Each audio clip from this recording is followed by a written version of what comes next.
Hello ගොඩක්ම ඉම්පෝර්ටන් දෙයක් මම වාට එක්ස්පලේන් කරන්න යන්නේ සාමාන්‍යයෙන් අපි ඇඩවර්ටයිස්මන්ට් කරනකොට දැන්වා මේ අන්තිම ඒප්‍රල් කියලා දාලා තියෙන ඇඩ් එක ඩිසෙම්බර් 2024 කියන ඕඩියන්ස් එකට හදලා තියෙනවා. දැන් මෙහෙම ඕඩියන්ස් එක හදනකොට ඔය මතක තියාගන්න ඕන මෙතන අපි දාන ඉන්ට්‍රස්ට් තියෙනවනේ මේ ඉන්ට්‍රස්ට් ටික ඕවර්ලැප් වෙන්නේ නැතුව කරගන්න.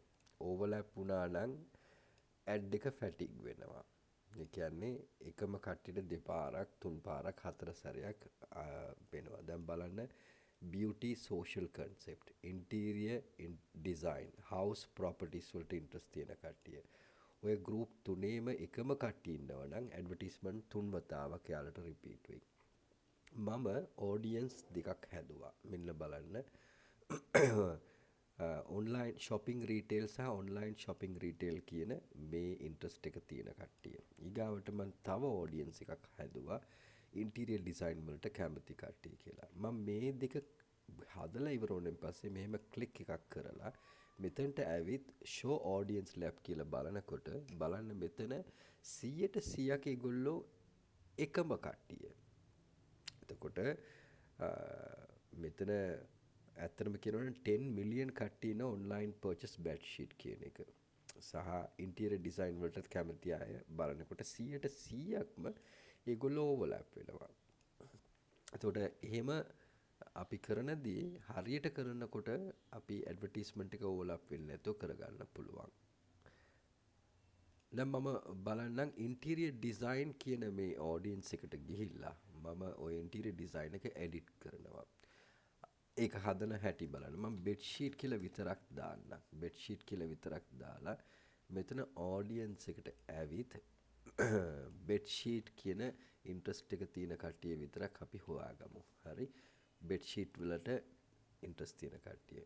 මේක මම අප්ඩේට් කරන්නම්. අප්ඩේට් කරන් පස්සේ අපි ඒ දෙක සංසන්දනය කරලා බලමු. බෙඩ්ෂීට් එක සහ ඔන්ලයින් shopping ඔය දෙක. හරි. මෙන්න ඇවිත් show audience log බැලුවාම බලන්න ඒකෙත් අපේ කට්ටිය ඕවර්ලැප් වෙනවා. එතකොට අපි ඇඩ්වර්ටයිස්මන්ට් කරන එකේ එහෙම කරලා තේරුමක් නැහැ. අනිත් එක මේ audience size එක ගොඩක් ලොකුයි.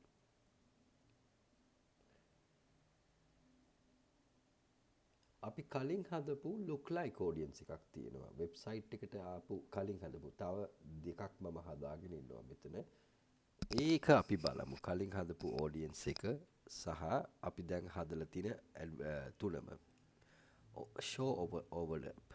දැන් බලන්න look like audience එක වෙබ්සයිට් එකට මම හදපු එක 10%යි overlap වෙන්නේ bedsheet එකත් එක්ක.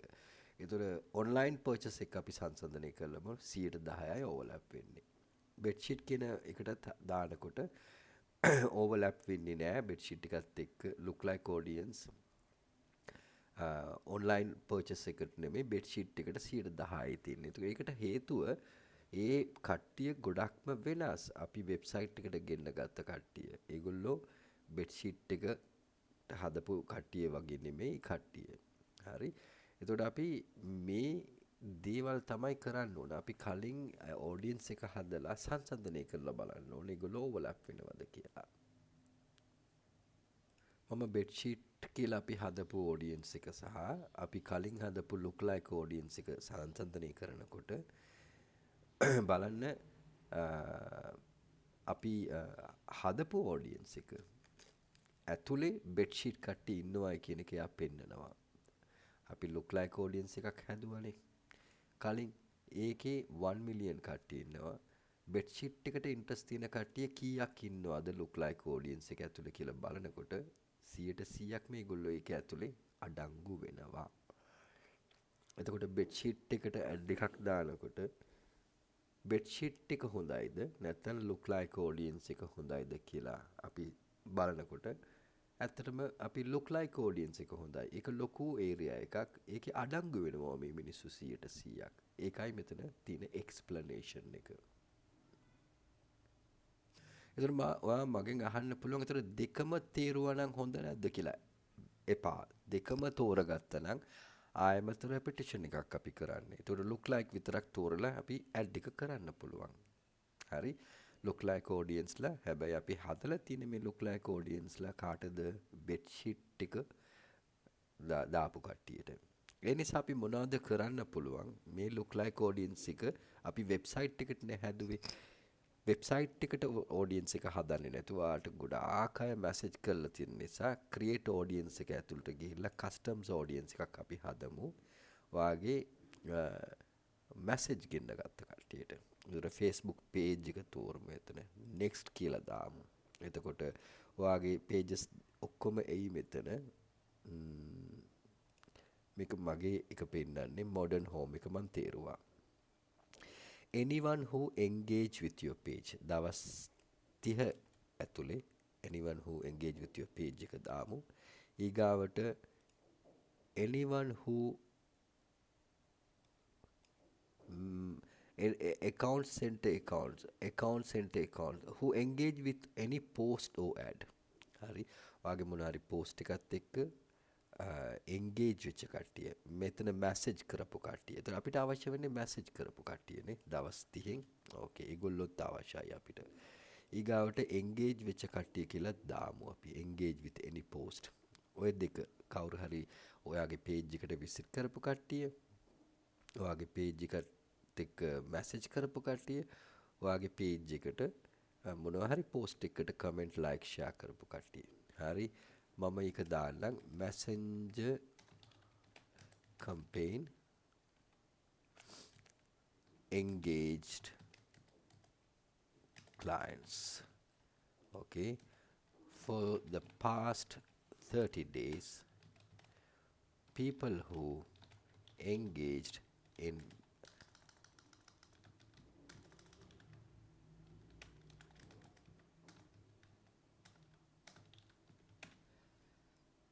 මෙහෙම මම audience එක හදාගත්තා. හරි. එතකොට මේ audience එක අපි create audience කියලා දාමු.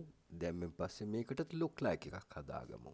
මේකට look like එක හදාගන්නකොට 10%ක් දාමු ලංකාව පොඩි නිසා.